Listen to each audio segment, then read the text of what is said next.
माँ बाप की ढलती उम्र को देखकर उनके प्रति अपना व्यवहार और भी मीठा कर लेना चाहिए, क्योंकि अधिकतर माँ बाप को उनका बुढ़ापा उतना कमजोर नहीं करता जितना औलाद का रवैया कमजोर कर देता है। अगर कुछ सीखना हो तो मेहनत पापा से सीखिए और संस्कार माँ से बाकी सब दुनिया सिखा देती है। जिन्हें पिता की नसीहतें और घर की मुसीबतें याद हैं, वह भूलकर भी गलत रास्ते पर नहीं जाते हैं। उस दिन एक पिता की परवरिश सफल हो जाती है जिस दिन उसका बेटा या बेटी बोले, पापा आप घर बैठे, अब घर हम संभालेंगे। अगर बेटा बाप के कंधे तक आने लगे तो बेटे को समझ लेना चाहिए कि जिस कंधे पर बैठकर मेला देखा, अब उस कंधे का कर्ज चुकाने का समय आ चुका है। माँ बाप के बाद अगर कोई सबसे ज्यादा दुआएं देने वाला है तो वह बहन होती है। एक पिता ने लिखा, हमें तो सुख से में साथी चाहिए, दुख में तो हमारी बेटी अकेली ही काफी है। आज के जमाने में खुश वही है जो दूसरों से नहीं खुद से मतलब रखता है। कोई भी यहाँ आपका परमानेंट साथ देने वाला नहीं है। अगर जिंदगी में आगे बढ़ना चाहते हो तो अकेले चलना सीख लो। किसी भी सफल इंसान की जड़ों में झांक कर देखना, तुम्हें अपमान, अकेलापन, घबराहट की रात के साथ धैर्य की धूप जरूर देखने को मिलेगी। हर एक नई शुरुआत इंसान को थोड़ा डरा देती है, पर याद रखना सफलता मुश्किलों के बाद ही नजर आती। जिंदगी की ठोकर बहुत निराली होती है।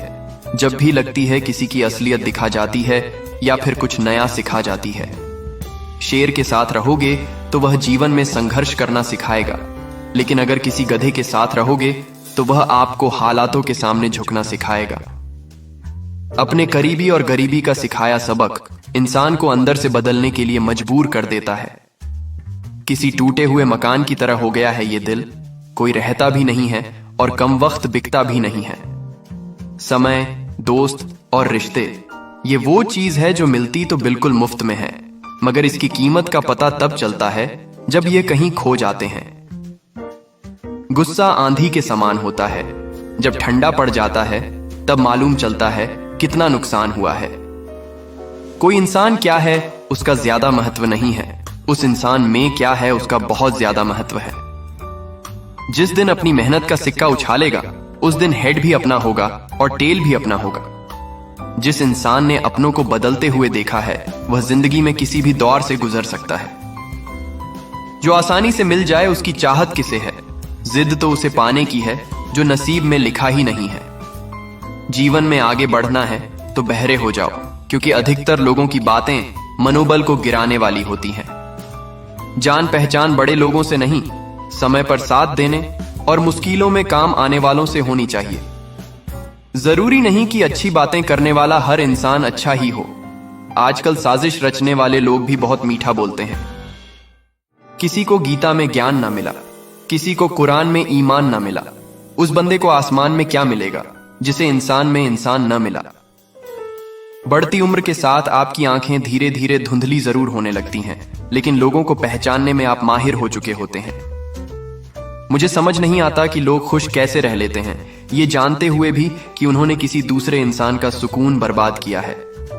धीरे धीरे उम्र आपको ये अवश्य बताएगी कि कुछ लोगों को खो देना वास्तव में कुछ पा लेने के बराबर था। जिंदगी की हर सुबह कुछ शर्तें लेकर आती है और जिंदगी की हर शाम कुछ तजुर्बे देकर जाती है। मुंह पर कुछ और, पीठ पीछे कुछ और। बोलने वाले लोगों से हमेशा दूरी बनाकर रखना, क्योंकि ऐसे लोग कोरोना वायरस से भी ज्यादा खतरनाक होते हैं। जिस रिश्ते में हर बात का मतलब समझाना पड़े, हर बात पर सफाई देनी पड़े, वो रिश्ते सुकून के रिश्ते नहीं बल्कि बोझ बन जाते हैं। मन में जो है साफ साफ कह देना चाहिए, क्योंकि सच बोलने से फैसले होते हैं और झूठ बोलने से फासले होते हैं।